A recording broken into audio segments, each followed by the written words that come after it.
This is Kanzenshuu, the podcast, episode 335 for the week of June 2nd, 2013. 地球人よく聞け。完全集が最高だ。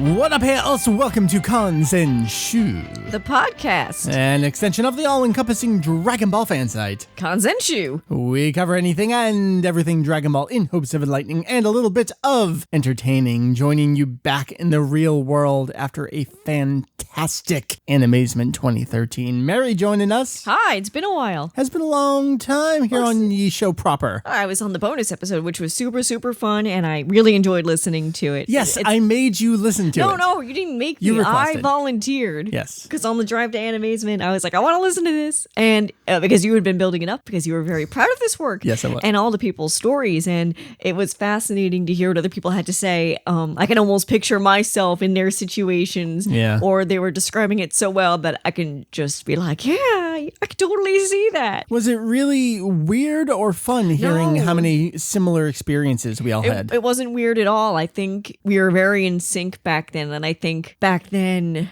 we all had the same mindset as fans for the most part. Which was consume.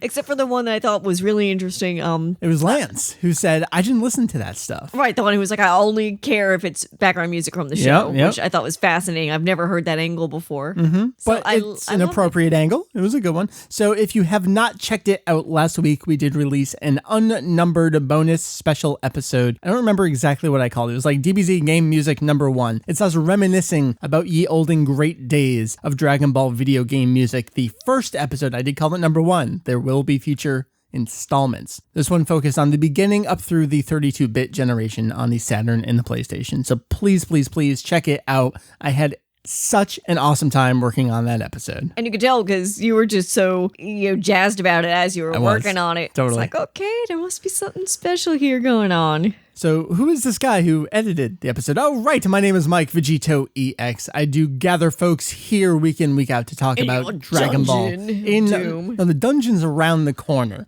That's a little cleaned out now. It is. If it was relevant to Dragon Ball, I would take photos of it and post it on your website because I'm so proud of it. There's less fan subs in there now. Is.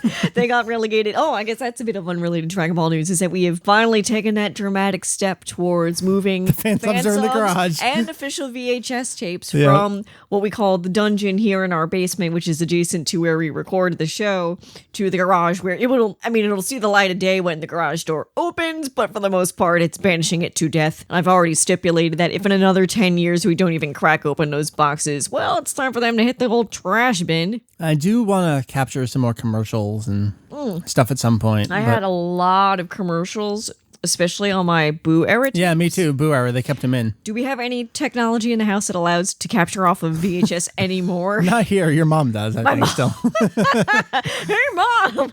She did that whole project. She did. Yeah. Oh, man. We all right. Go to her for help. We gotta get these Japanese commercials. Meri. I'm sure they're already on YouTube, Most of them are, I think. Okay, then. But I'd like having my own stuff. Meri, you and I, VegettoEX, two of us here together, we did travel down to Animazement down in Raleigh, North Carolina, for such an awesome convention. That's our topic this episode. It is. And maybe we will do a very good job of selling the con and convincing everyone out there that they should totally go. We have two hats to wear. You were not press, so you can be totally enthusiastic. Yay, everything was awesome. I will put on my critical analysis press of Animazement says, but I was totally stoked the whole time. It was awesome. Yeah. So we're basically going to tell you stories of awesomeness this episode. That is our topic. We do have some news to catch up on. So we got that. We got your topic. It's going to be a great episode. Stay with us. Here we go right now. So in terms of news, it was a crazy session this last weekend as we had an entire day of downtime, which I got to give Heath props because it was basically all him all weekend. Site was down, was like, hey, sorry, I'm hanging out with Masako Nozawa. I got a good excuse. Bye. Have fun with the site. But we did get things ironed out, so props to him, and he was able to get a little bit of news going while we were at the con. The first listings for the home release of Battle of Gods have slipped out online. We are very excited for this. It's right in line with what I expected, which was a September release. That makes sense. I think what's most surprising about this are the number of editions. Yeah, I was going to say SKUs. I don't know if that's appropriate for the Japanese market. Yeah, totally. Yeah, there's just a lot of choices. So the Japanese blog Movie and Drama Memo, this is where we're pulling this from. They have up listings here. September 13th, we are supposedly getting a Blu-ray and a DVD release, but 2 versions of each. There will be a special limited edition and a standard edition of each. Let's go from most expensive to least expensive. Meri, I'll name it. You give me the price. All right, it's like the prices are right. That's right. It's like, how much would I be willing to pay for this DVD or Blu-ray? Oh, hold that. I do want to get back to how much would you pay for. Okay. Remind me.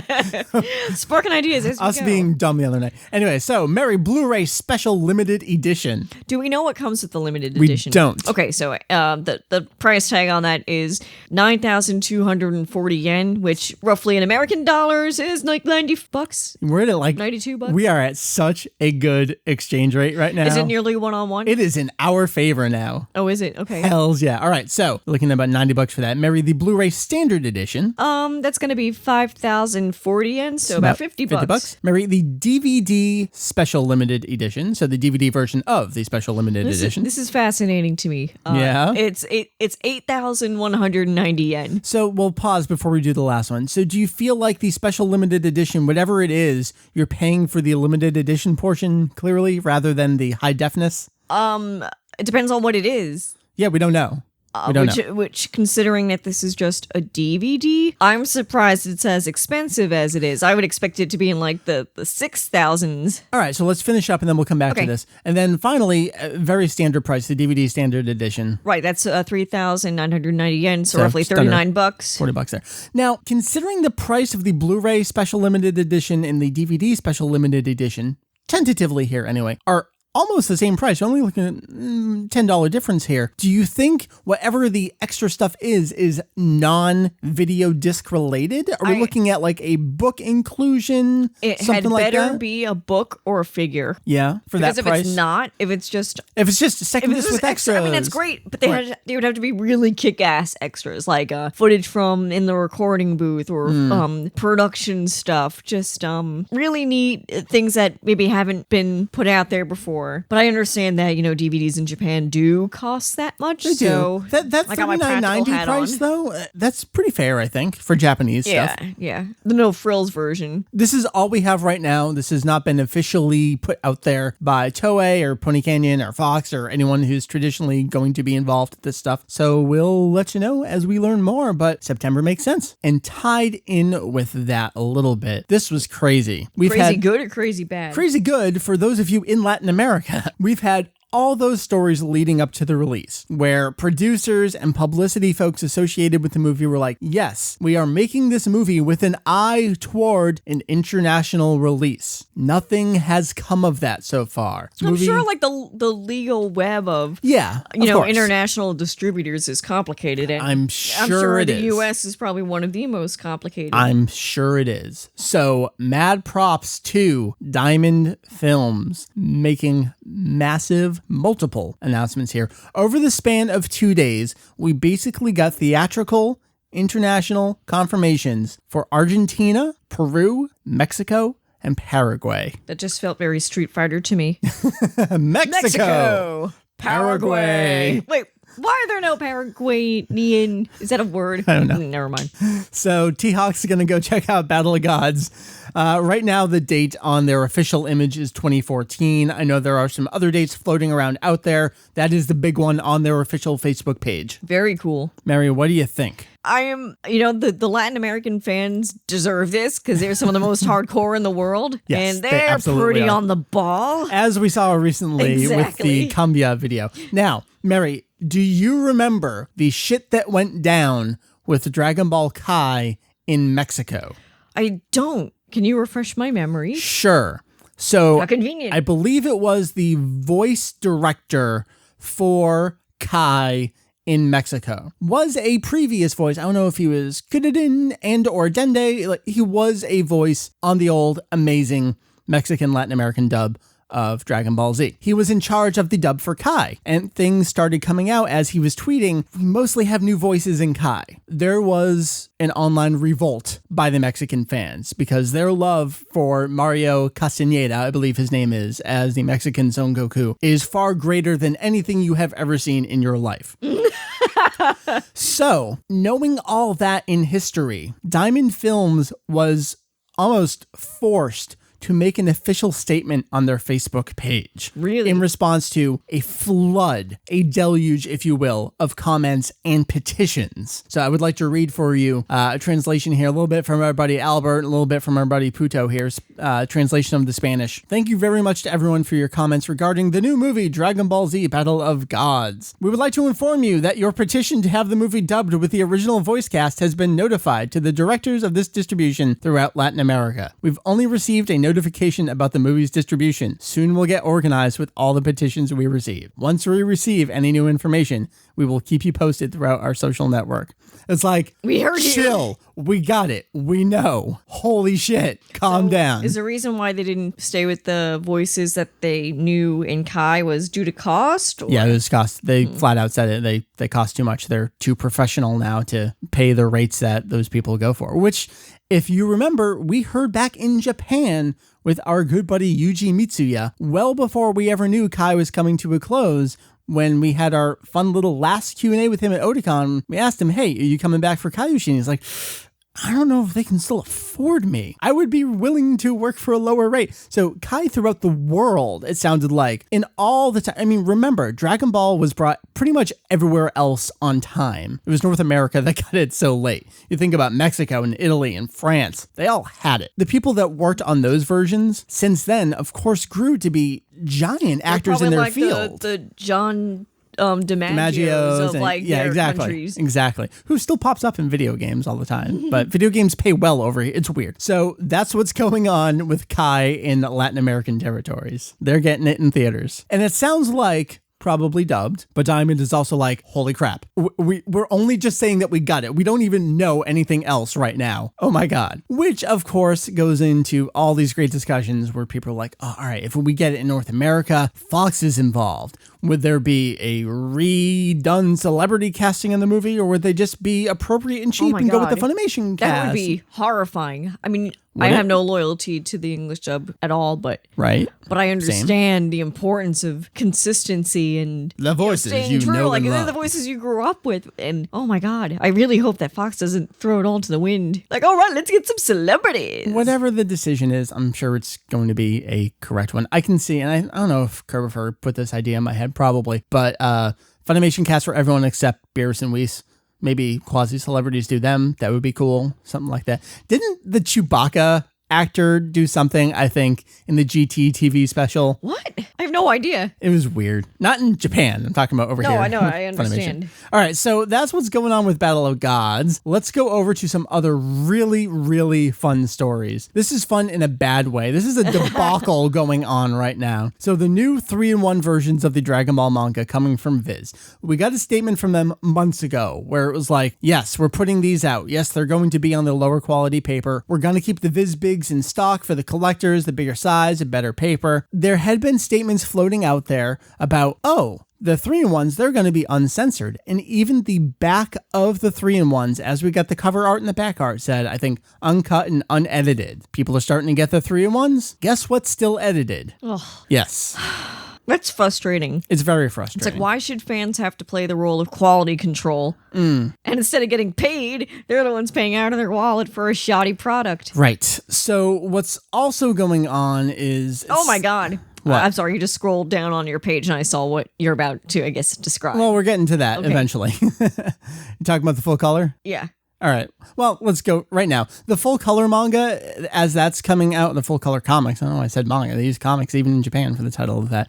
Those are coming out in print in Japan for the Z portion, digital only here for us from Viz in their digital weekly Shonen Jump. The art in that is unedited, except for Popo's lips. That they're still doing. But everything else, like Gohan's Wiener, that's all in there, all that good stuff. Now, in response to people reading this on our site, and I got to give props to Saiyan Prince Vegeta, who was the first one to start posting up some comparisons on our forum, people started flooding Viz. It's like, the back of your book says uncut and unedited. What is going on? And I don't think they knew what was going on. One response that I've seen so far on Twitter, in response to someone said that the censored pages, quote, slipped by, end quote, and will be fixed, quote, on reprint, end quote. I have a horrible negative theory. Yes. And that is whatever future editions of VizBig are coming out soon, they're already done and in the queue, and I'm sure they just did copy paste of whatever they had lying around. Yep. And if someone, hears about this and goes back and relooks at the work, then great, but I don't know, I'm feeling kind of down on this. This release, we were already like, I wanted to have this conversation. We've already quasi had this conversation. And Meri, I said this to you and you were like, huh? I don't understand where you're coming from. And that's damn it, this could have been it. And that's, the Kanzenshuu over in Japan started coming out, I think, very late 2002, ended, incidentally, on April 1st, 2004, is how the Kanzenshuu went, was a re-release of the manga, larger print, super, super, super high quality paper. It did actually have a couple little edits here and there, like, I think Bulma's cigarette was edited in one point. Oh, that's lame. And Welcome was fixed. Oh, okay. But overall, it was just the manga. I think some dialogues, I think even in a second reprint of the Kanzenshuu, a battle power was corrected. Wow. Weird things like that. But overall, it was just the best presentation of the manga. Awesome quality paper. I mean, it is black and white. It's not, grayish shit paper. It is black and white on that page. Toriyama did new cover and back art for all 34 volumes condensed down from 42. They didn't lose any content. It's just more content per volume. It was the ultimate release of the manga, basically. Save for a couple little things here and there. US has not had what we can consider an ultimate version. Because we're cheap asses. The VizBigs were close in some ways. They were taller. They were bigger, so that's kind of nice. The paper quality was not quite Kanzenshuu, but it was much nicer than the graphic novel versions. And it had most of the color chapters, inexplicably leaving out some here and there that were still left in grayscale, like the Kanzenshuu, which had all of the color chapters. Like, that was really approaching good, but the translation was still the same as it had always been. I mean, the translation, I'll let Jake talk about that at some point in the future. We've talked about it before. Jake assigns it an arbitrary 7 out of 10. Steve's subtitles are an arbitrary 9 out of 10. That's Jake's scores. It's got its quirks here and there. My thing about the translation is just so many people came and went over time. In particular, Jason Thompson, who's now moved on to bigger and better things. So stuff at the beginning is not as consistent as it is at the end, like the way people talk, Piccolo in particular, that kind of stuff going on in the Viz translation. So we've never had what we can consider, that's the best version. Like for us to point and say, the Dragon Box, we're done. That's the one you want to get. We haven't had anything like that with the manga. It's always been, this is kind of the best one, but this over here has this and this over here has this. The 3-in-1 we were hoping could have been our best version, but the lower quality paper is kind of a hit. And then they do this thing. Things are so thick. Well, I understand. But then they do this thing where the cover art for the 3-in-1s is the cover art from the Kanzenshuu. And here's the thing, I don't think Viz is thinking that thoroughly about it. No, I think it's like, there's no malice honor. there. Absolutely. Yeah, I don't think they're trying to trick anyone. No, I don't think so at all. I think it's just an unfortunate, you can take that in a malicious way where there is no malice intended. But then we're going to tell you this is uncut and unedited. Oh, nope, it's still censored. It's like, fuck. Here we are in 2013. Viz has moved so heavily into digital, and appropriately so, and good on them. They're doing a great job with it. We've kind of lost our chance for our Kanzenshuu, and for there to be problems with this manga release here in 2013, it's just kind of like, it's just another cash grab. It's not to do anything for fans. I understand. They don't owe fans anything. That. No, they certainly don't. So it's just a shitty situation all around. We will keep you up to date with what happens. Does this get reprinted? Mine hasn't shipped yet. I ordered it from Amazon, so it's going to ship, when it's released. I didn't realize. I'm kind of like, do I cancel my order? You should cancel it, but that's just me being like, hey, save your money. Yeah. So cancel it. There you go. Yeah, there you go. Viz, my wife says cancel the order. You lost the sale. My wife needs a new pair of shoes, so And you're, I think, kind of the most understanding in the situation here. And even you're like, cancel the order. Cancel it. Well, because I go upstairs and I see our giant bookcase filled of How many all times these have I bought editions number of one? Viz manga. It's like we've paid our dues over the year. Yeah. Over the years, we don't need to speak with our, actually, no, we do need to speak with our wallets in this case by not buying it. So, booyah. Wife laid the smack down. Yeah, 2 more stories for you. This is less news and more of a, whoa, that's really weird. So, Meri, Kenji Yamamoto, right? Oh, our favorite.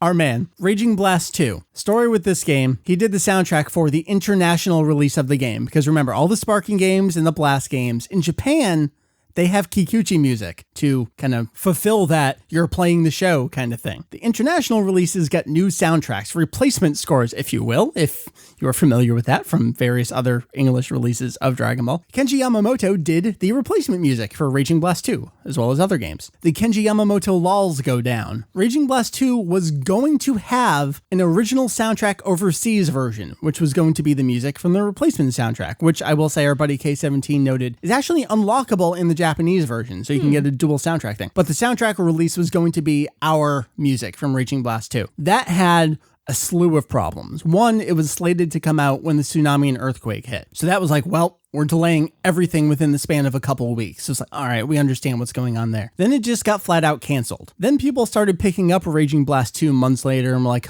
this isn't the Raging Blast 2 music. This is the replacement music from Budokai Tenkaichi 2. So Namco Bandai stealthily re-released Raging Blast 2 with replacement music for the replacement music. Yep. So that soundtrack never came out. Well, last week, the soundtrack popped up on eBay for $1,000. So I actually contacted the seller. I was like, hey, so where'd you get this? Because this never actually came out. This was officially canceled. And the report was that a couple versions of the soundtrack did get pressed and were sent out to developers, game developers, and other composers. So there you go. A couple copies do exist of this soundtrack. That's actually really cool. It is. It is. One of those rare things floating out in the world. Yep. So that's going to make a fun addition to our music guide on Kanzenshuu. It's like, you can't get this. Technically, this exists, though. So the buy it now price is $999. It looks like there's been one offer on it so far, but it doesn't say how much that offer is. I'm not making an offer on it. I'll just rip the music from the game or something. Isn't that weird and cool and fun? It is. It really is. All right. So we're going to wrap you up our last story here as we like to cover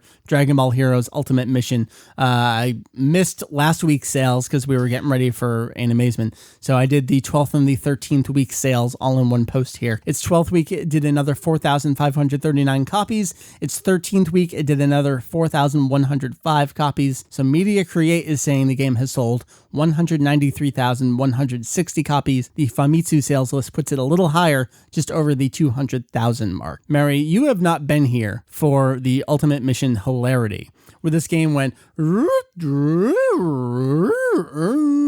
that was like flatlining high. It's really weird. It kind of comes and goes, and now it's sticking around 3 months later.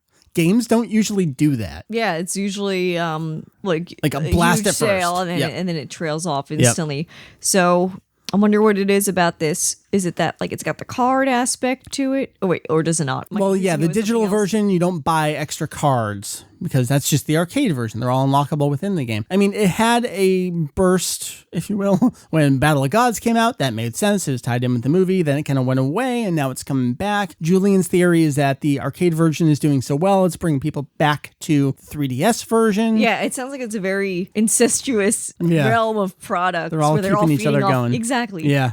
So that's what's going on with that. 3 months now, and definitely around 200,000. So we'll keep our eye on that. For everyone that's asking and everyone that's searching, because I see you every day, there is no international release announced for this game just yet, and the 3DS is region locked. My copy sits up there unplayed because I can't do jack with it yet. Like next time Julian comes to the US, I'm going to have him bring me a Japanese 3DS. Oh, good Lord. Wife puts a smackdown on that one too.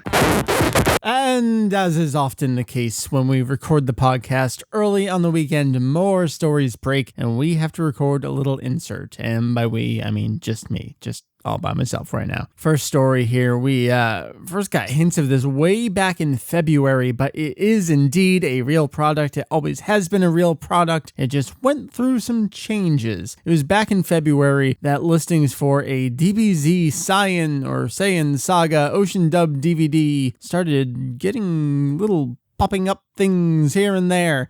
It was primarily listed on AAA or AAA distribution, which is one of the big anime distributors over here in North America. It was listed for about $40 coming out on July 17th. And what it basically appeared to be was the first of maybe two-ish or one. It was kind of unclear the way the description went versus what the potential box art said, but kind of a re-release of Funimation's first dub of the Dragon Ball Z TV series, which they did back in 1996. And if you're a longtime reader of Kanzenshuu, going back to DaizenshууEX, going back to VegettoEX's homepage, you know the story here that what a lot of people call the Ocean dub was sure done with Ocean Studios voices, but it was always done by Funimation. They've always been in control post Harmony Gold 1994 onward with the incorporation of Funimation. So that version aired in syndication on TV for 2 years. Then Toonami picked it up and kind of made it a big thing. And then season 3 onward, you know the story from there. This old version was kind of overwritten, replaced with the Ultimate Uncut Edition in 2005, and it just kind of existed there in the history, in our minds, in our remembrance, back in ye olden days. But Funimation apparently wanted to re-release it in some capacity, but those listings kind of came and went, and then more listings for more months came, and it wasn't up there. But Right Stuff really is the big one that put it up here, along with the Anime Corner Store. New listing for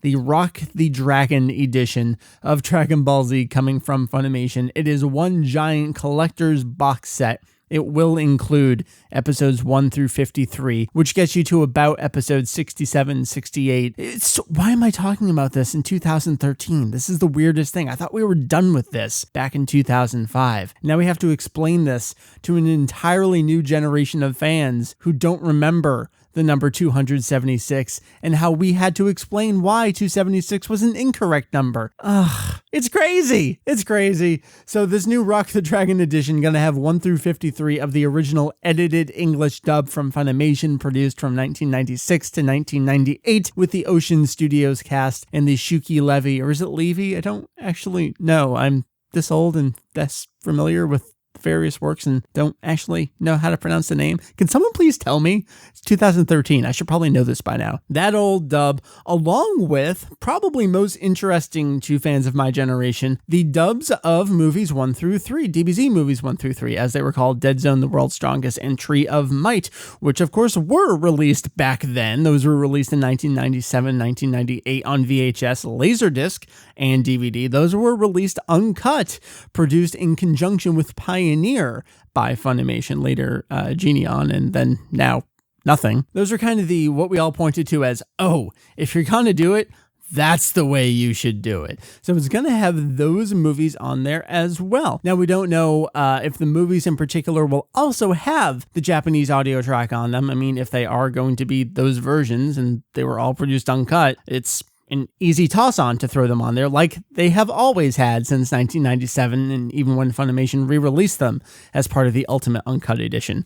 Although movies 2 and 3 kind of came out after they stopped with Ultimate Uncut. That was a weird situation. So more questions than there are answers, although we at least have a couple answers right now. So the MSRP on this is now a full $99.98. Right Stuff is already listing it for about $60. So that's probably what you can expect to pay in most places. But it's also going to have, in addition to the 53 episodes and the 3 movies, a 48-page book, and the quote is here, which showcases the characters, history, and tropes that helped elevate Dragon Ball Z to the pop culture phenomenon it is today. So hopefully we can expect a lot of explanations, again, of what we all knew and kind of grew up along back there in the late 90s. So that's a weird story. And then probably our most favorite story to see pop up this weekend, the full release details for Battle of Gods in Japan.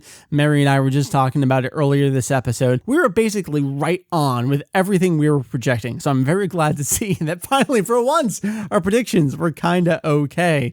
We are getting exactly what the first listing said. Blu-ray and DVD limited edition and standard edition of both. The prices are exactly what they said they were going to be. Now, the big important thing here is, what do the limited editions come with? What you're going to get are 2 discs. You're going to get the DVD or the Blu-ray, depending on what you get. On the main feature disc, it's going to have a trailer collection and a design materials collection, but there's going to be a bonus disc that's going to have things like a recording studio report, an interview collection, and a day one onstage greeting. Now, Julian's theory is that it's going to be the one from Marunouchi Toei in Tokyo, which was the March 30th kind of debut thing that went on. That was the theater in Tokyo. That's where Nozawa was. Yamadera was there as well, plays Beerus. A whole bunch of the cast was there, along with Shoko Nakagawa, the Oracle Fish. So hopefully we can see some great footage of that on that extras disc. But in addition to on-disc extras, we're going to get a Super Saiyan God 3-dimensional wall figure that looks super cool. It's kind of like a cross between a figure, a diorama, and a picture poster sort of thing. There's going to be a postcard set with all 18 theatrical features on the cards, the covers of them, and a special booklet. And the booklet is open there in the promotional picture. So that's super cool. And then in addition to that, Amazon Japan has their own special version, exclusive version of the limited edition. The only extra thing there is you get a steel book in addition to the slipcover packaging that comes with the DVD and the Blu-ray, regardless of what you get. And on Amazon Japan, their exclusive version, it's the same price as the limited edition of the Blu-ray, but they do have a significant discount on the limited edition Blu-ray, about $20 off. So you're kind of paying full price for it there if you want the steelbook. That's the only extra thing there. So you can check out everything on the front page of Kanzenshuu right now. We've got pictures of everything, links to everything. You want to buy them, Amazon Japan and CD Japan are your friends. And CD Japan is also saying that first printings of the movie will come with a poster. So if you're interested in that, get your pre-orders in. So that's the extra news in the 2 days since we recorded the podcast. So we'll jump back over to the rest of your regularly scheduled show right now. All right. So let's move on. Let's talk about the awesomeness that was Animazement. We're pretty much going to do, I don't want to say a condensed version, but a similar version of the reports that I put up on Kanzenshuu. We'll just kind of run through the panels and some of the fun questions, but I'm also going to mix in some sound samples from the panels as well, because I was recording everything while I was there, and we get to hear some pretty amazing stuff. So Meri, the first thing I want to talk about is got nothing to do with Dragon Ball. It's just Animazement in general. We walked in, walked right up, got our badges right away, no line, pleasant people. I walked over to the info booth, got my press thing, no questions really asked, which was kind of weird in some capacity. It was smooth sailing the entire convention. And a little bit of context, really the only convention we've been going to in recent years has been Otakon, which, you know, has tens of thousands of people. You usually have to stand in line for quite a long time to get your badge. Recently, we've been going on Thursdays, so we go that evening, and even then, we still wait in line like maybe 20 minutes. Depends, yeah. So the fact that we could just stroll right up, I mean, I gave ourselves 2 hours to get there, and then anticipate standing in a line, and having never been to Animazement before, I had no expectations of how big the audience is. Is it even an organized convention? I mean, we knew it was a smaller convention, but still, it was perfect. Yeah, it was really a breath of fresh air in so many ways. Like that really set the tone, I think, for the entire rest of the weekend. Honestly, it did. It totally did. Where it's like every couple hours we would just be like, this is going so well. It's like, I haven't had this much fun at a con in years. So at that point, what we did is we basically just stalked to the room where Masako Nozawa was going to appear. And so the line starts to form. We get in line. And I think we're actually talking. We already started meeting people at that point, which was great. And there were a couple people, and I'm so terrible with names, but I know there was one girl that I think you went to the bathroom. She was just chatting with her husband or boyfriend or whatever. It's like, oh yeah, I've been going to your site since it was on AOL. I'm like, what the fuck? How are you people? You're everywhere this convention. And it was amazing to hear that. It wasn't just the support for us. It was great. It was a great conversation. It was like, Masako Nozawa was going to walk down this hallway, and this is the greatest experience of my life. And then Masako Nozawa walked down that hallway. Oh, yeah. And it was the greatest experience of our life. That was such an amazing feeling. I remember nudging you like...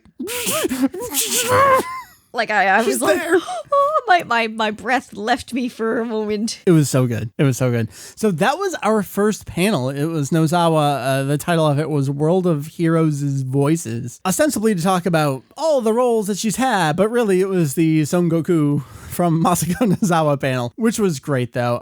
The translator there that we saw many times throughout the weekend was Takeyuki Karahashi. He did a great job. He was fast with these translations. And I know we've seen him in previous cons. Oh yeah, too. we totally have. Yeah. Where have we seen him? Definitely not Probably Animazement. Otakon. We haven't been. Yeah, he's probably the East Coast go-to translator guy. Nozawa touched upon so much stuff. People are talking about why is Goku popular, and the phrase that he translated from her was he's kind of this boy next door kind of guy, and I totally get that. The Goku said he used the word ikemen. Oh, okay. Which I thought was fascinating, the way he translated that. Not that I'm... Yeah, you were paying attention better than I was. I was busy taking notes and stuff. I was missing some of the Japanese there. But I think that's an apt description of Goku. I don't know. I picture the early Saiyan arc, and he's just kind of like cutting down trees, and I'm so cute and round still. That's Goku to me. It totally is. It was great. We heard this a lot. It's like, why is Goku popular? And Nozawa was constantly talking about... I don't necessarily agree with all of this, because both Nozawa and Schemmel at this convention were saying how Goku is not selfish.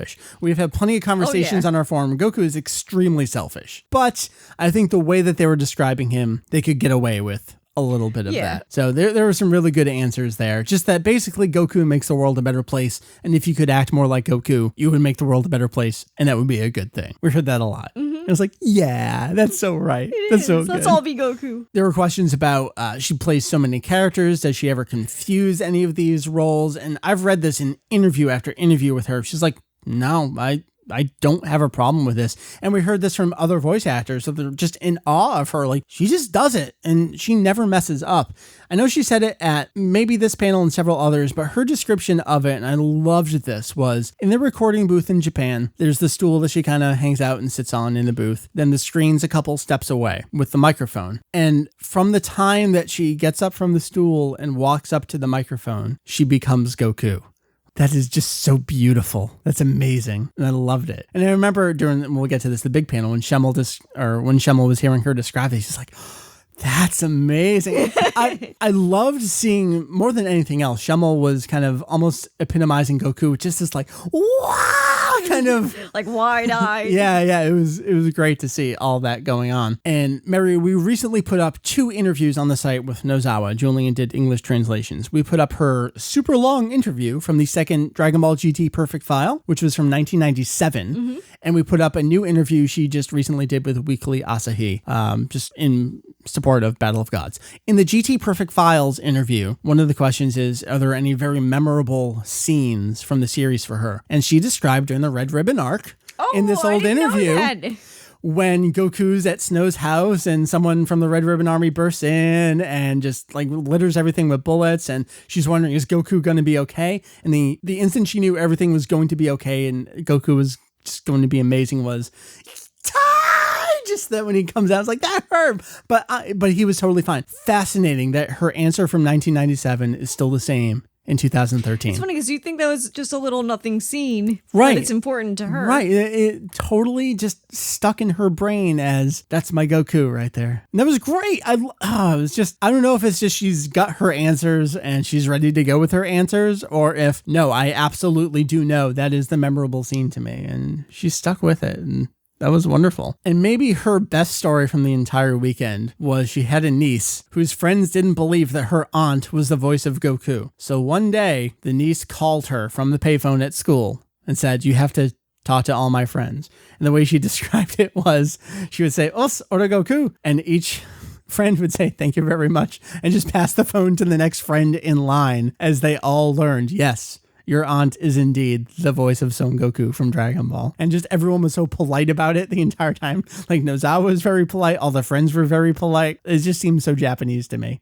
I loved it. That was a great story. It was a great story. It was totally wonderful. And we would have much more to come from Nozawa. The next panel that we attended was the Here Comes One Piece panel. We had Toshio Furukawa, the voice of Piccolo, and of course, Ace in One Piece. We had Ryusei Nakao, who you obviously know as the voice of Frieza, but is now Caesar Clown in One Piece. Although I remember him being Eric, this random filler villain from, I think, right before they hit the Grand Line. I didn't realize that he was a new villain in One Piece. I was like, why is he up there? And then Yuko Minaguchi, who, is Videl and Pan, who plays, I guess, Ace's mother in One Piece. So I feel like she was kind of, I don't want to say shoehorned onto the panel, but peripherally there. Yeah, not as large a role as some of these other guys. But this was a wonderful panel too. There was so much talk about One Piece, but there was also so much talk about Dragon Ball. Someone's question was, it was just one of those kind of, I'm asking a question to see if you'll announce a new One Piece video games. Like, will we hear more of Ace in future One Piece video games? And yeah, they answered it, and it's just the basic, anything's possible, look forward to it. But then they just started on their own talking about the video game recording process. And it was awesome because we've heard similar stories from the English voice actors, but to hear the Japanese voice actors going through the exact same bullshit was great. And I'm going to play a clip for you right now. And the translator there, was it Toshi that was doing this panel? I think so. From Viz, formerly of Viz. Right. Is doing the translation. But you don't even need Toshi there to hear what it is they're describing, what it is they're doing. You're like, oh, yep, that's right. I've heard all that in the video games. ゲームが大変じゃないですか？ゲームの時は、私もビーデルとパンで2人分戦わなきゃいけないので、ゲームの収録はすっごく大変ですね。ね、3種類ぐらいするんですよね。長く大きくやったり小さくやったりするI really hate working on the games. I got Pot and Vito, both of them have to fight, and you get all the reactions in one sitting. 長い、普通、短い。キャーキャー Yeah. Long, short, medium reactions to, hit impacts, reactions. それずーっとだからね。ってやって。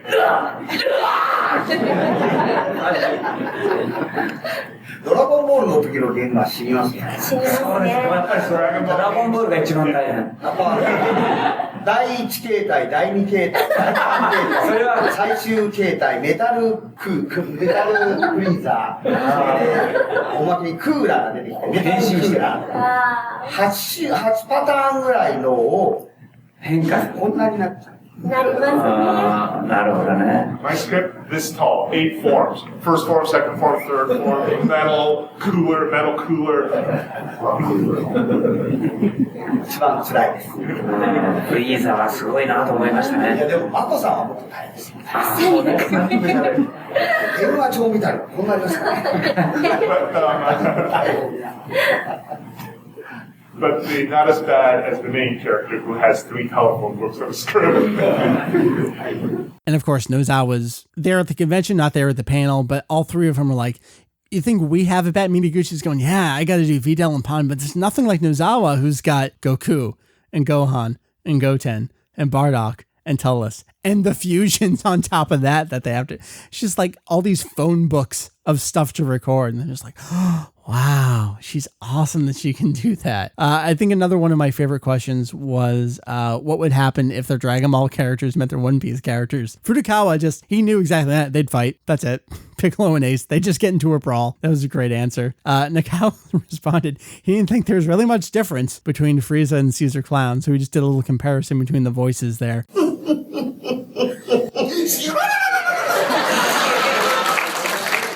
I think that was one of the first clips I put up. That was a great thing. And Minaguchi was great. She thought that Videl and Pan would want to protect her other characters because stuff may have happened to her other characters that they would need protecting from. So that was her. She was so adorable the entire time. She was great. Meri, that was just the first day. I know. Like, after that first day, I think I may have said this to you when we were out that night. I was like, I'd be ready to go home because that was friggin' amazing, and I don't know how you top that. Yep. Like, I'm out. Peace out. We're done. That's it. That was awesome. I got what I needed. All right. Goodbye. So we will move on to day 2. You guys know our loyalties lie with the Japanese voice actors. So wherever they were, that's where we went. And there was some overlap with some of the English voice actors, but we'll get to them in just a second. The first panel we attended of day 2 was talking with Ataru Piccolo, or with the one Mr. Toshio Furukawa, or as we would later hear, Toshio Furukawa. That was embarrassing. And speaking of embarrassing, Furukawa had to point out that the last kanji on his name was the wrong kanji on the little name panel badge thing. That was kind of sad. But anyway, so Furukawa, the way I feel that the voice actors went in terms of talkative. And it's not that they weren't talkative, but Nozawa was more, I will answer the question. Maybe I'll give you a little more, but I'll mostly just answer the question. She was pragmatic, a little more, and to the point. Next up was Furukawa. He would occasionally go on some tangents and they were great. And Nakao, I would kind of put it at the top. And Minaguchi, we unfortunately didn't get to see her panel with Kara Edwards on the third day. So I kind of reserve my judgment on how extra talkative she was. But Furukawa had these amazing answers. And I think the best one, I don't even know what he was answering anymore, but he just started talking about his rivalry with Akira motherfucking Kamiya. Oh, they were talking about the Fist work of the that North Star. Yeah, and how they were both trying out for Kenshiro. Yeah. He tried out for Kenshiro. Mm-hmm. And his explanation of it was that the script said ta, ta, ta, ta, ta. Like fighting, punching noises. So he literally read it. I mean, he did a voice with it, but then Kamiya came in and did the version of what is now Kenshiro, obviously. It's like, well, I'm out. Mm-hmm. He's got it. He knew at that point. But I guess he went on to play, was it Sheen? Yes. In Fist of the North Star. So I think another one of his great answers was that because Kamiya has Kami, or God, in his name, that's why he kind of got so successful at some of these roles. So instead of Furukawa, if it was Kamikawa, he would have done better success in his voice acting career. He's incredibly successful, though.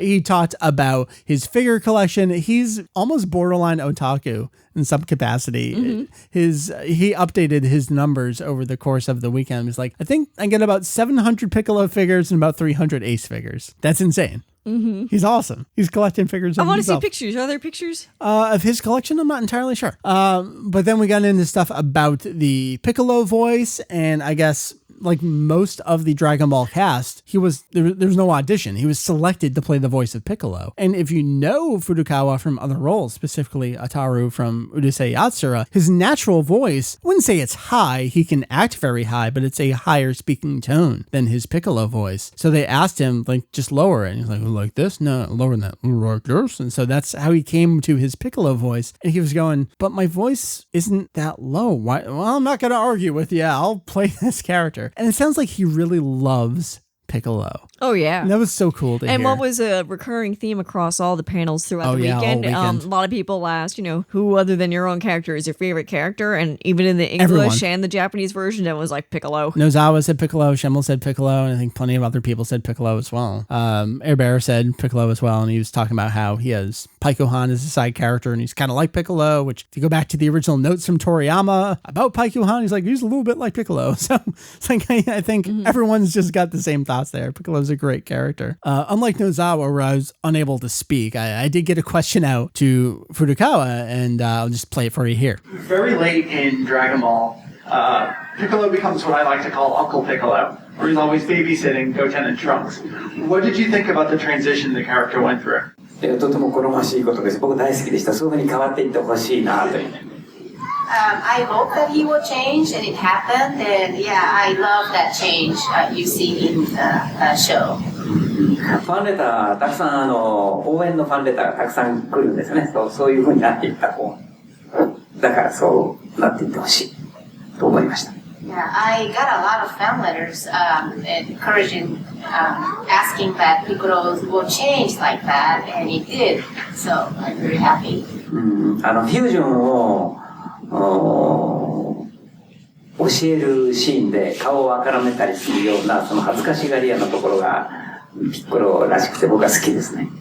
One of the scenes that I like is that he was teaching fusion, and you can tell like he's a little blushed and a little shy doing that, and I love that scene.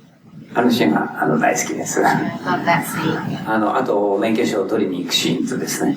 Another scene I like is that he goes to get his driver's license.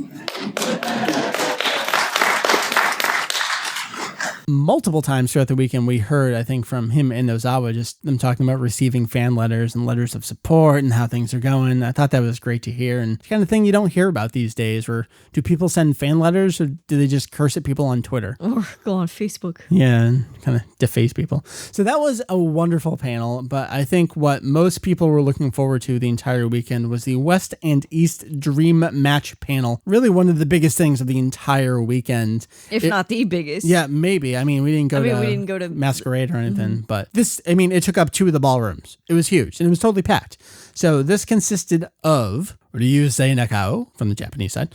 You know who these people are. Nakao, Sean Schemmel from the American side, Masako Nozawa, Toshio Furukawa, Kara Edwards, Yuko Minaguchi, and Kyle Hebert. So what was that? 7 people from the Japanese and the Funimation English voice cast, all on a panel together. Schemmel started out the panel by saying that we were, quote, sitting in history making, end quote. And I think that is an apt description of that, just having so many esteemed voice actors together in one place at one time, able to answer questions together. Across the ocean. It was pretty spectacular.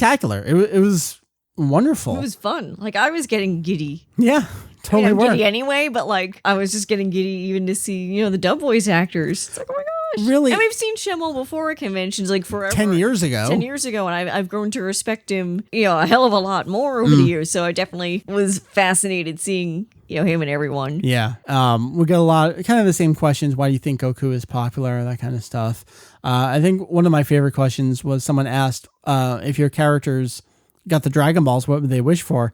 And Nakao, I think we started to see a little bit of his character here. And by his character, I mean Nakao himself, not Frieza. He was like, I think Frieza would wish to turn into a good guy and not be a villain.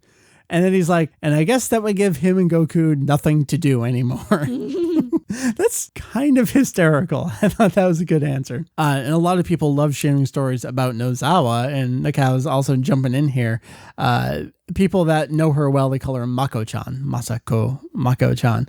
Apparently, when she drives, this is the driving episode came up a couple times. Did it seem to you like Nozawa didn't remember that episode the first time that they asked her one of them question? answered it incorrectly Yeah. at some point or another. There were a couple someone questions says that were like, answered well, wrong. he doesn't drive.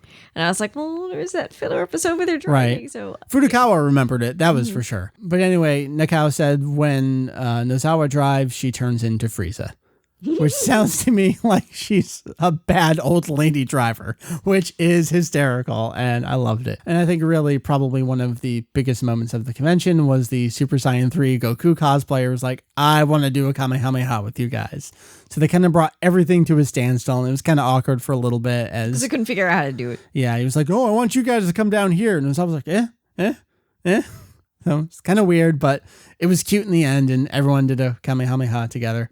Just more stories, and I think people loved this. I think this came up a lot more because Kai was so recently. Just were there any good stories from the recording booth? And Nozawa was always saying how they almost turned into their characters. She would kind of be yelling at Nakao as Frieza, and when they would record certain lines, she'd turn in and be like, you really are a bastard. It's like, no, it's not me, it's just Frieza.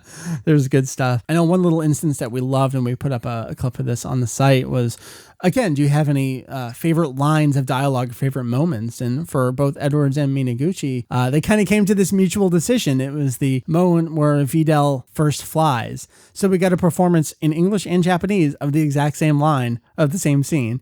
And that's cute. It was. That's great. Come on. I'm flying.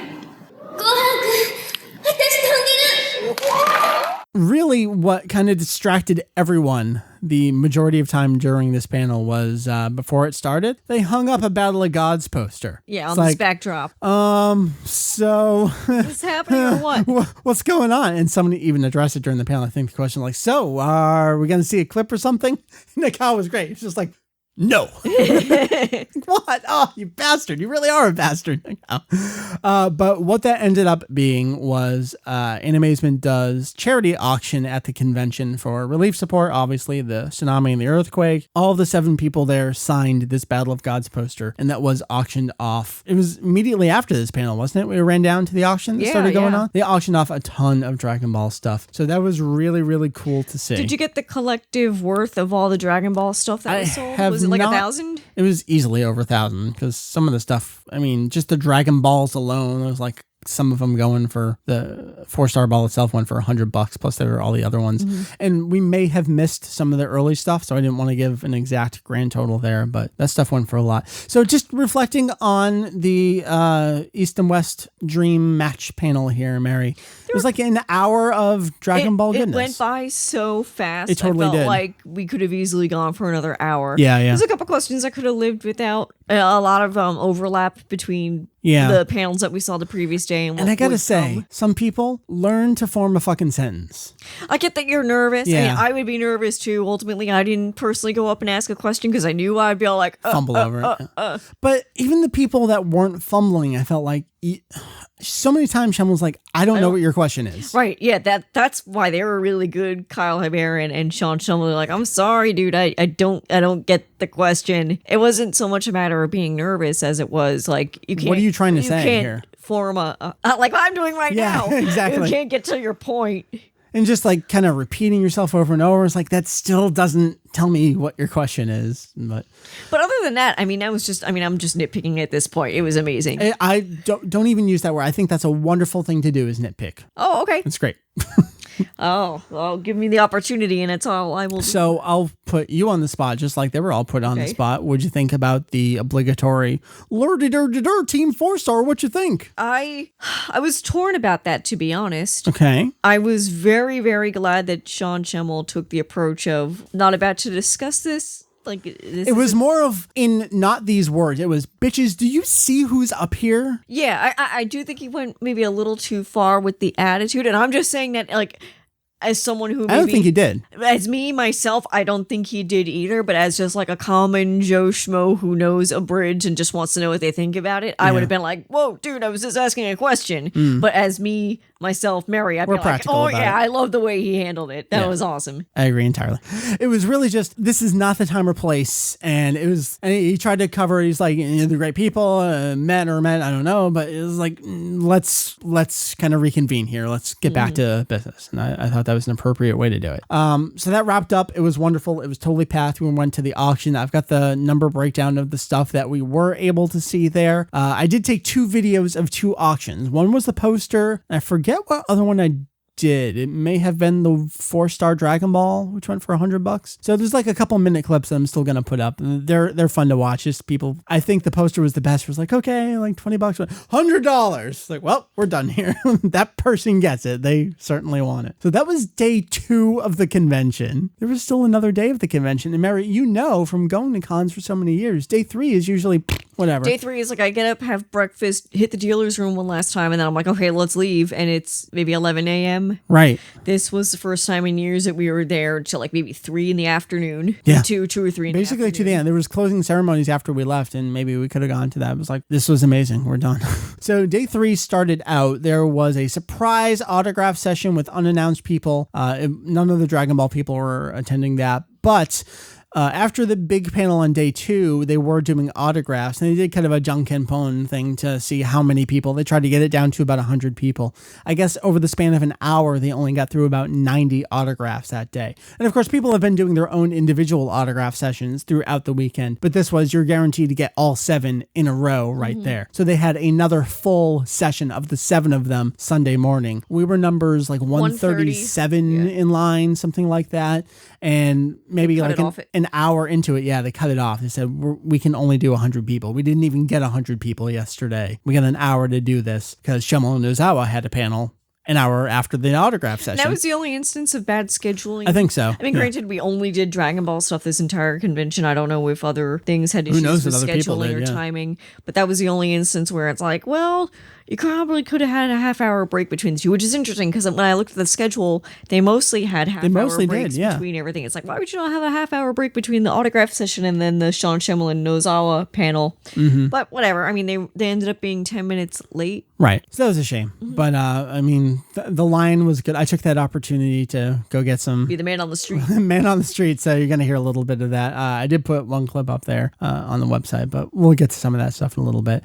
So the next thing we attended was the We Are Goku panel. It was totally packed. It was a good thing we got in line so early because it was standing room only in the back. This was Schemmel and Nozawa together, basically doing similar things they've been doing all weekend, which was, here we are, ask questions. So before we get to this panel, Meri, I do want to ask you, what did you think of that approach where it was mostly, here are guests, there is no plan. I get frustrated by that because I do thrive on structure Yes, and planning in I do advance. too. But then when I think about past experiences at Otakon where there would be industry people, I think by and large it was a combination of Q&A plus maybe it would start off with just the person talking about like how they got into the industry. We'll get to Nakao in a couple minutes. We will, but because that was the outlier. He was the one that took it in a completely different direction, and did. that was a man with a plan, let me say. Totally was, yeah.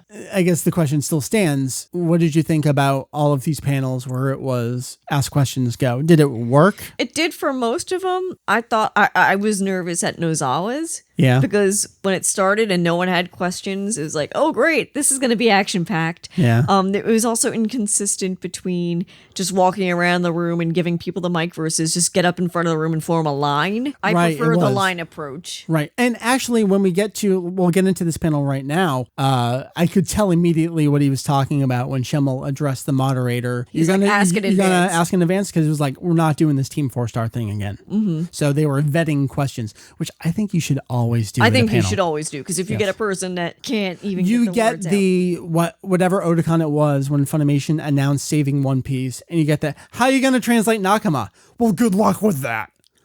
It's like you get those people. Mm-hmm. So vet the questions first. That's the best way to do it. So we get into this panel, and it was, as you were saying, kind of a combination of most of the stuff we've heard before.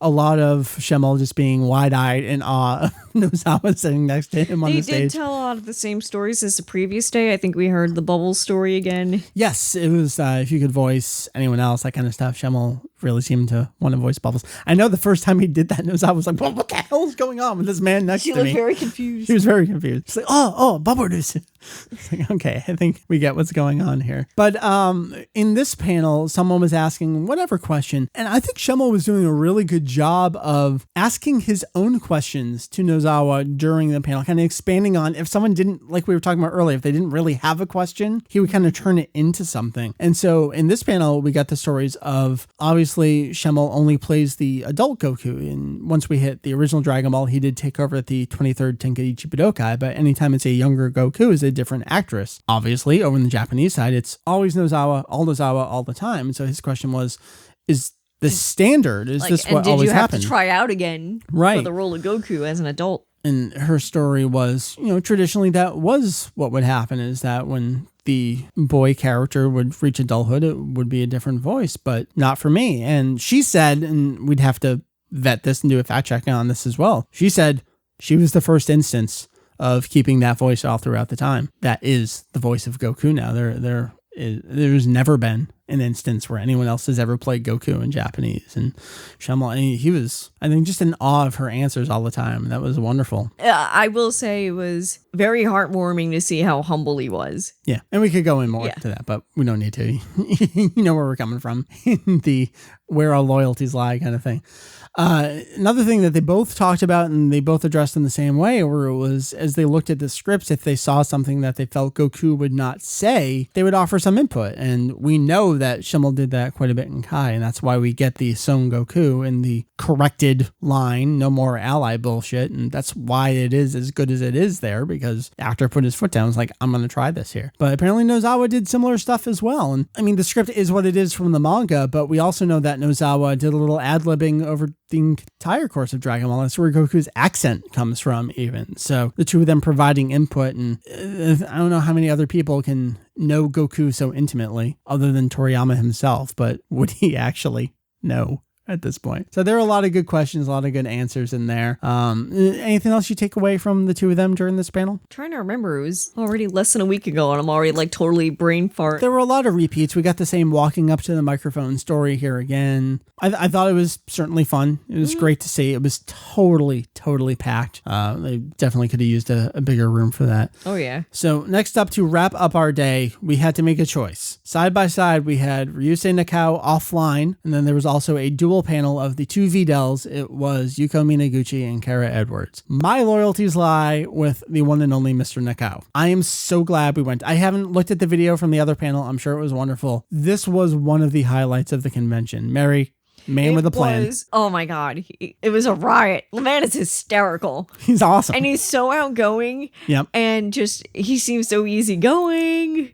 And Well, tell me about the panel. Adorable. Tell me about it. Things kicked off with the DVD. I got the DVD. It was just a promotional video. It was kind of like a clips reel of some of his bigger roles from throughout the year. It was like his demo reel kind of thing. Yeah. And then he was kind of talking a little bit about his work and about, the different voices that he does. And then he kind of opens it up to the audience saying, okay, we're going to have contests now. We're going to show us your best Frieza laugh. Yep. So in kind of groups of 4 and 5, people would volunteer and go up and do their best Frieza laugh. Or just attempt to voice act at all. Right. Right. Because what he did was he played a scene from the DVD and they muted the sound. Right. So you could overdub it with like your fighting noises, like the punching and all that. Yeah. And what was really hysterical was it was either the last set of Frieza voices, it was all women. Yeah. And they actually took the initiative of basically like fan dubbing, like doing funny lines. Right. Because, there's no voice or anything. So they were just saying some really funny stuff. Although I got to give props to Will. One girl who said it in Japanese. No, it was no girl said anything. No, in Japanese. 2 girls said it in Japanese. Did they? Yeah. Oh, I missed that. Well, Will tried to as well when the guys were up there.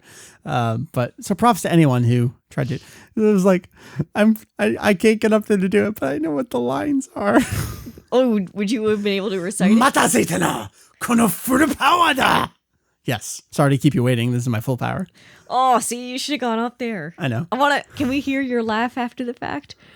We're like, if I had to do a Frieza, you want that? You want the I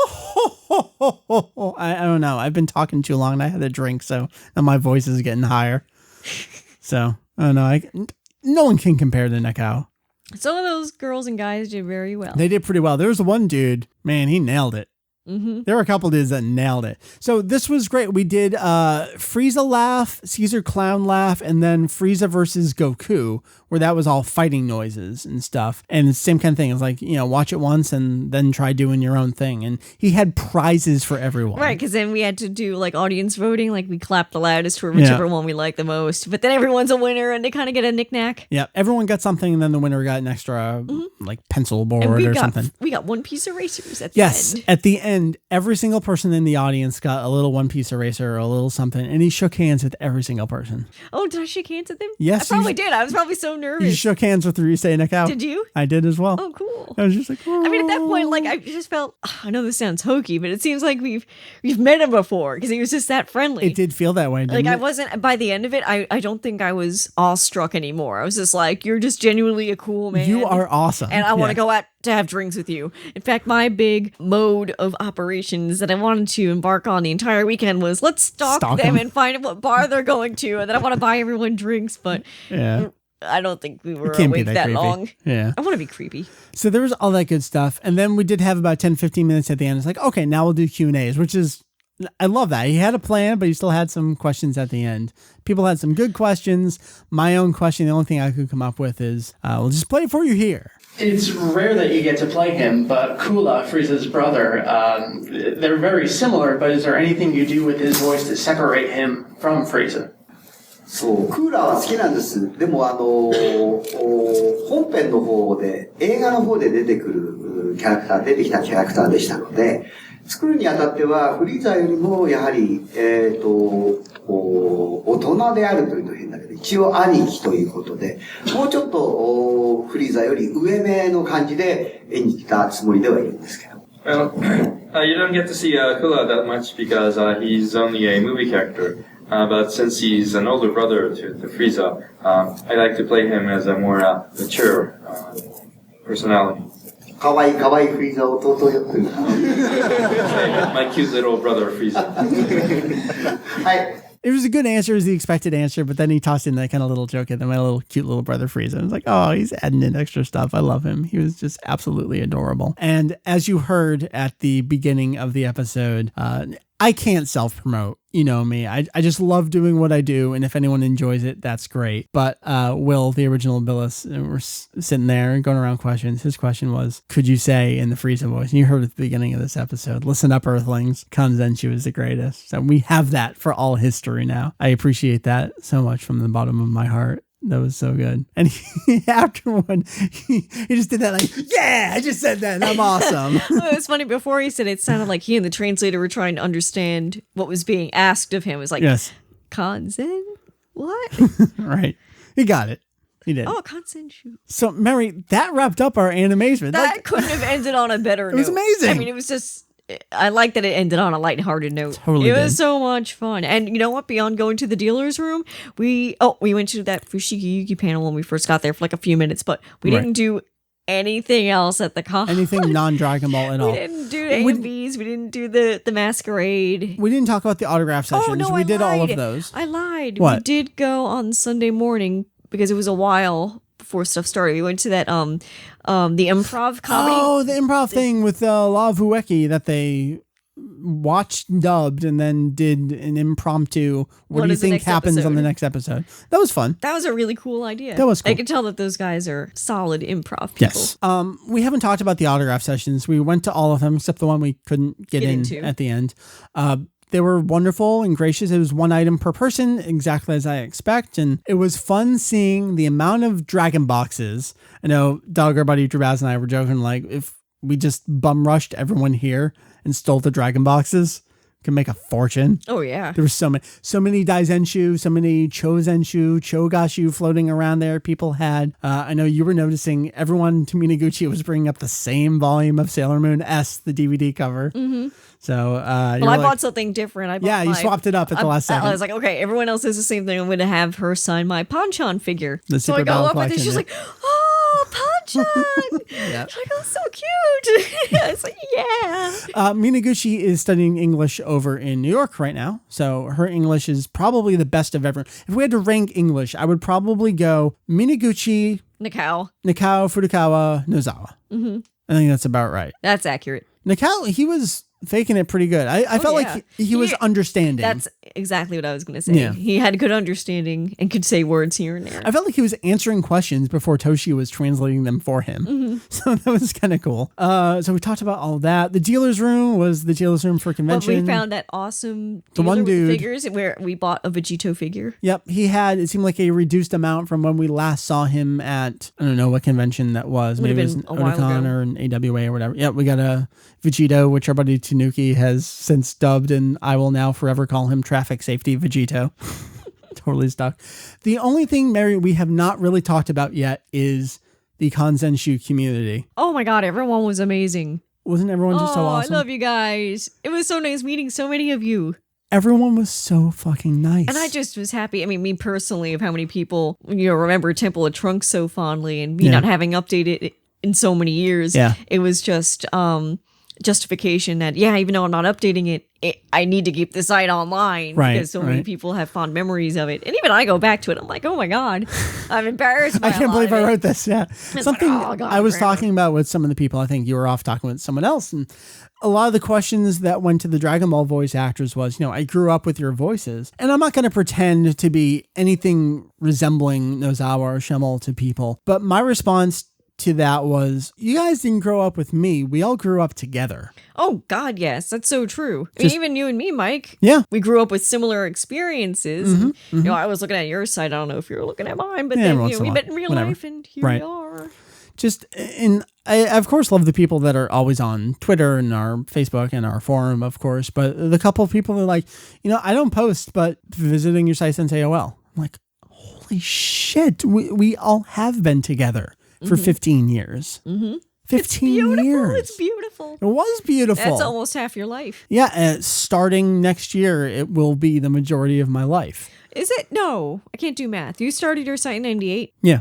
And 98 was, I can't do math. I've been doing the site for 15 years. And Going to be 31. So starting next year, it will take over the majority of my life Whoa. that I've been doing this. Yeah.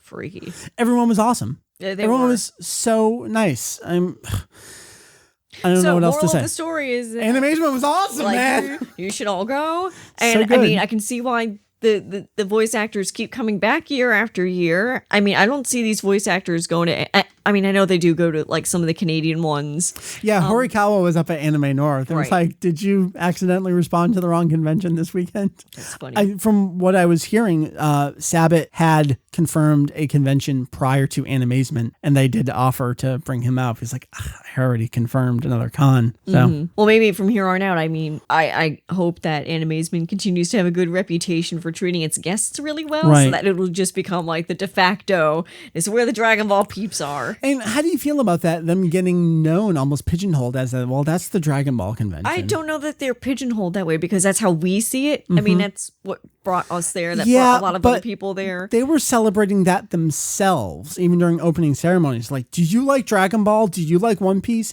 Do you see who's up here right now? So I feel like they were really promoting that angle of it themselves. I wouldn't say promoting so much as celebrating. Yeah. There's a difference. So, I mean, think about the other con-goers. Was it too much? I mean, there were other guests. I mean, the voice of Luna was there. Oh, yeah. And when she said her thing, I was like, oh my God! Oh, my childhood! Yeah. Oh my God! Speaking of childhoods and growing up with voices. It'll be interesting to see where it goes, because I know a lot of these voice actors have been going to Animazement for years. Yeah.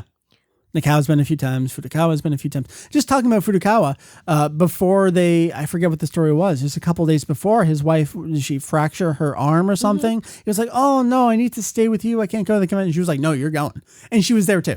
And she was taking pictures all the time. And it was... I'm glad they all... Everyone had family and it just seemed like everyone was just awesome. Awesome is I can't speak. Awesome is the word that's coming to mind here. Mm-hmm. It was so good. Highly recommended, would do business with again, A+. I don't even want to start naming names because there were so many awesome people. I haven't come up with a plan for this yet. A donation from our buddy Albert. Let's just say now it's everyone's autographs. Everyone's autographs. On something. East, West, it's everyone's autographs. It's everyone. We have to come up with a plan for this. We will be giving it away for free. We got to come up with an appropriate course of action for this. It can't just be a random drawing. It's a little too special. It's too special, too amazing. Well, can we say what kind of product it is? Yeah, sure. It's Kai Season 1, so 1 through 26, Funimation release. So signed by everybody. I actually don't know if it's DVD at the Blu-ray. I forgot. Who the fuck cares? I was just like, oh my God. So we'll come up with a plan for that. You'll hear about it soon. So what's it been like to see all these people all in the same place all at the same time? It's been exciting, exasperating, emotionally draining, but equally rewarding, and I'm loving it, and I'm loving all the fans here getting together, and it's just a very, humbling, fun time. That's all I can really say. I'm just loving it. I think I wet myself a little bit, had to change my pants, but yesterday was honestly the happiest day of my life so far that I can imagine. It was, nothing could have gone better. Well, I could have gotten a picture with her, but besides that, no, man, I can't ask for more. That was just amazing. It was extremely exciting. It's something I'd been thinking about for years, and to see Sean Schemmel and Masako together on stage like that was really a dream come true. And they were so funny too. Honestly, it was the best panel I've ever been to. Not just Dragon Ball Z, but in general, like my entire anime convention experience in life. It was the best. And I don't see how you can get any better than that. This has been historic, to say the least. Epic, historic moment, I'm telling you. I never thought I would be alive to see something like this happen. And I'm not just saying that, to sound corny. It really is an amazing experience, pretty much. It's a dream come true. I never thought I'd be able to, ever. Even see any of the Japanese voice actors, actually, especially Nozawa, who I just want to say it seems like an incredibly sweet and charming person, and I'm so glad that she plays Goku. She's so perfect for it, but they're all great. I actually saw Sean Schemmel in the dealer's room and said hey to him. He was nice too. They all seem like great people. It's wonderful. Overall, it was totally worth it. This was one of the greatest con experiences I've ever had in probably over 10 years, and I've been to quite a few. Otakon, I've been to Anime Next, I've been to Anime USA, and this was one of the best experiences. It truly was, as the name says, amazing. Amazing. This will be one of the best few days of my entire life. It's been pretty interesting, just getting autographs from certain people. Like I was saying before, it's kind of weird seeing someone on the internet, then meeting them in real life. No, I'm not talking about me. I'm talking about Nozawa. I'm talking about Nozawa as well. But it doesn't click until you leave, and then it's just whoa, that actually happened. And I don't know how to top this. I mean, we've been spoiled for the past 7 years. It's I just don't know. But let's bring Toriyama over here. This is probably going to be one of the greatest things I've ever seen. It has been absolutely incredible. I stammered and stuttered every time I tried to like ask a question. It was pretty nerve-wracking and exciting all in one. If you could do it all again, would you do it exactly the same way? Absolutely. And I would highly recommend everybody listen to the podcast, especially if they're going to one of these, because that made the entire event completely enjoyable going up, and I'm excited to listen to it on the way back. That was Animazement 2013. Thank you for allowing me to relive this with you. Yeah, Even though it was less than a week ago. Oh, I guess Friday was a week ago at this point. Yeah, it was a week ago now. Yeah. Yeah, a week ago. We've already seen Nozawa. Oh, It's right there in front of us. She walked by in the hallway, and then I totally squeed. Yep. On the inside. Yeah. Let's bring the show to a close. This was... We hope you all can experience this someday too. I hope so too. Join us next year. Look forward to it. Meri, tell the kids, where can they find what they're hearing in their ears right now? Well, hopefully you've already found it if they're already listening to it. Well, maybe they just got it on iTunes. They don't know what's going on. There's a website too. There's a website too. All right. So it is called Kanzenshuu, KANZENSHUU.com. There you can find all the links to the emails and the forums and Facebook and Twitter and all places worth following regarding Dragon Ball news and awesomeness and fine convention coverage. Yep. All that stuff. We got more pictures, more videos, all that stuff. We got a lot to sift through. And not nearly as much as I know other people recorded because we were only there with our iPhones. Yeah. Yeah, people had actual cameras. Along with this episode, I'll link the big thread we have on the forum. I know Will was putting up all of his videos and other folks are putting up their own. So, I mean, you got like multi-angle versions of all this stuff going on. So you can watch all of the panels for yourself, basically, at this point. So check it out. I think most of you already have. But what are people saying? Amazing. Fantastic. Would do business again. A++. All right. So this was episode 335 of our podcast. We will be back at you soon next week, 336. We'll get everyone back on. We'll get back to our flow of things. Julian's continuing his translations. We got more interviews. Saw Jake mention on Twitter the other day. It was like, why hasn't Kanzenshuu 4? Oh, I didn't order Kanzenshuu 4. So I think everyone needs to finish their collections. I know a lot of people having trouble getting the Chogashu. Oh, Meri, that's our story. The thing we forgot. We got in the Chogashu, the Super Art Collection. Meri, oh, yes, how much would you pay for this fine product over here? Would you pay $50? No, I'd pay more than that. How much more would you pay for this fine product? $75. You would pay $75. Meri, how about I tell you that this fine Super Art Collection is only $38? Oh my God, no.